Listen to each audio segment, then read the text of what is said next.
Hello. So, of course, the book that changed my life the most is the Bible. But there's this other book that has really made an impact on my life. I have to be real. And it's funny because it's a silly book, but it really has changed my perspective on things. And so I just wanted to share it, like for consideration, right? So this book, it'll be backwards because my camera on this setup is mirrored, but there's not a lot of words. So the book's called No, No, Yes, Yes. And this book really changed the way I pray and think about things a lot. But so to get the gist, it's like, no, no, dump the food all over yourself. Yes, yes, eat the food nicely.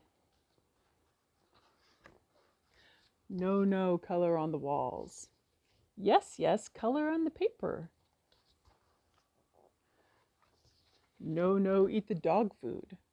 Yes, yes, eat your food and let the dog eat his food, right? So it's obviously for little kids.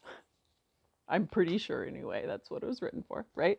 But the concept for me, there's so many things in my life and so many things, especially my spiritual life, that I will see like, I don't think this is the best thing I should be doing. Like, I mean, maybe I'm having trouble with eating too many sweets, watching too much TV, or having negative thought spirals, right? Whatever it is. And it's like, I can tell myself, don't do that. Don't be negative. Don't eat so many sweets. Don't. That's doesn't do anything. I mean, the Bible says that like those things have the semblance of wisdom, but are powerless against the flesh. And I don't remember where that is, but it is in there. But like, and it specifically, it's saying, do not look, do not touch, do not taste. You know, these things have the semblance of wisdom, but are not able to help you with anything, right? But so for me, it's like when I'm praying about these things that I feel like I'm that are out of balance in my life, that I'm doing the wrong things. I'm like, Lord, show me the yes, yes, the desire that drives me to do this thing. There must be something at its core that there is a yes for, there is a better thing for. So maybe when I'm having that feelings of fearful or anxiety or something, like I need to come back to that passage that's like, what am I thinking about? What am I, maybe like one of the things that's funny that I noticed is like, will put me more in an anxious mode that I didn't even notice for a long time. Because I like mysteries. I like to solve mysteries, on TV shows, whatever. I like watching this because I can solve them as it goes. But murder mysteries, murder shows about someone where somebody has been murdered. I noticed like, man, when I'm watching these, they really do build up a sense of anxiety in me that like, it's like it makes my brain go into that mode of thinking about how horrible things could be, like what terrible things could happen. And so like, it just makes it kind of be a thing that I'm like, okay, so this is maybe a no, no, but what's the yes, yes, And so the Lord will put something like, I'll be like, I don't know why I'm have so much anxiety. And then I start realizing maybe I need to switch to this. Like maybe I need to spend some time listening to the Chronicles of Narnia. Those ones are yes, yeses for me. I love those books. They're so awesome. But, something else like that puts me back in that, um, whatsoever things are true, whatsoever things are pure, whatsoever is worthy of praise. That passage, I want to say Philippians 4:8 maybe, but where I'm like, these are the things that keep our mind at peace. Is it like, think on these things, and the God of peace will guard your heart, right? But like, I need to find the yes, yes before I can just say no, no, right? Like if I'm just telling myself no, I shouldn't watch these shows, and then I'm like using my willpower to not do it. Eventually, I'm just feeling unsatisfied and frustrated because I feel like I'm making myself just feel bad about something I kind of want to do. Or like eating sweets, maybe it's like, no, no, eat chocolate cake, but yes, yes, eat some tangerines. Get the things that you like that are good, and like, or maybe even like just eat a little bit less of the chocolate cake and first have a tangerine and then see how you feel after that. Maybe you don't really want the chocolate cake, right? Like just those kind of things. Like, where is the yes, yes? Because there has to be a yes, yes for the things, right? And sometimes it's like, I know from living with teenagers and stuff, the social media can be like not good sometimes, but really what we're wanting is to have that, like, where can I find the yes, yes? Where can I find that connection that's healthy and good for me? Maybe I just need to, hang out with somebody for a little bit instead. Or, and sometimes for me, it's like I need to have some time with the Lord where I'm really, just hanging out with the Lord, hanging out with the Holy Spirit, not just having those times of prayer that are, um, more serious and I can't think of the word, but it kind of means fancy, but it's a better word.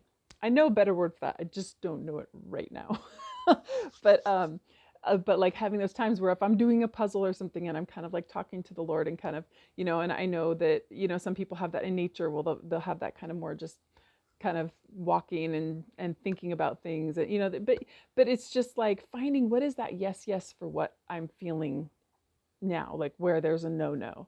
And I think that as we go, especially when it comes to the thoughts, the thought life, that going into anxieties or fears and stuff, or trying to solve all my own problems when I'm not qualified to do that, and like those kind of things, like, but I'll look at all of the stuff and then I just get overwhelmed by how big the problem is, because it's God's problem to solve, and so like to me it seems impossible and overwhelming. Instead focusing on, okay, bringing it to him in prayer, knowing and getting that peace that the Lord has received my information, right? Like I don't need to keep repeating it to him, I don't need to keep meditating on it.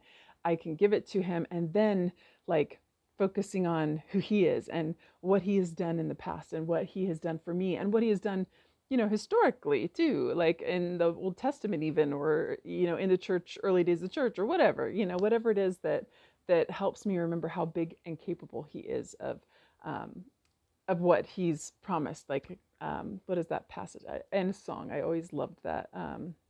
For I know whom I have believed, and I believe that he is able to guard what he's given me until that day. Like I love that. Like I don't need to understand the whole problem. I just need to know who he is, and I know he's able, and that's that. Like that can be the end of those thoughts, because as we have these thought cycles of even our desires and stuff too, I'm like eating sweets or doing whatever, basically from a physical perspective, I feel like what's going on, because I do a lot of that stuff, like I have a lot of history of reading all of the mental health stuff. And so we have these connections that are made in our brains. I've heard them referred to as cow paths, like the cows go in this direction, and so the path is really deep, and so that's where our brain goes. And so if I'm always trying to solve the problems and then getting anxious and all these things, that's the path that my brain knows the best, it's always going to want to go there. And so if I get it where it knows there's another path of prayer and faith, and then I'm focusing on who God is and how, and that's the yes path, right? If I can, it takes a little while for it to become like a path. Like at first it's still like every time I have to put so much effort and energy into it to get it to go there, because there's so much resistance, and the other path is so well carved, it's like my brain wants to go that way. But like teaching my brain that there is this other path and carving that path out so that I can go that path of faith and trusting the Lord, and remembering who he is, and thinking about the good things, the praiseworthy things, the true things, those things that are of the Lord. Like thinking about those things, that brings me into that unity with the God of peace guarding my heart, right? And because as that gets carved, then more and more my brain can naturally go that path of faith, can go that route, because there's a clear path for it to do it. And so I just think it's like, I don't know, this book kind of brings those things. Like I like I said, like when I pray, I'm like, show me the yes to this no. Like I feel like this is a no in my life. Because sometimes I don't even know if something's wrong or I'm doing something wrong, but it's like the fruit it bears doesn't seem quite right. Like every time I try and solve these problems medically, or take all these things, and then it doesn't come out right. It doesn't. It keeps not working. And then I get more stressed, and so I'm trying harder and getting more data and researching more and trying to, and then instead it's like, no, instead I need to like, no, don't go down that path. Yes, trust the Lord, and put all that energy I was putting into that, praying for him to give me the faith and guide me and start paving that trail for that new path, that new cow path in my brain, to go in that direction that brings me that peace. And I know that I'm probably ping pong balling with my brain a little bit, but I hope it makes sense anyway.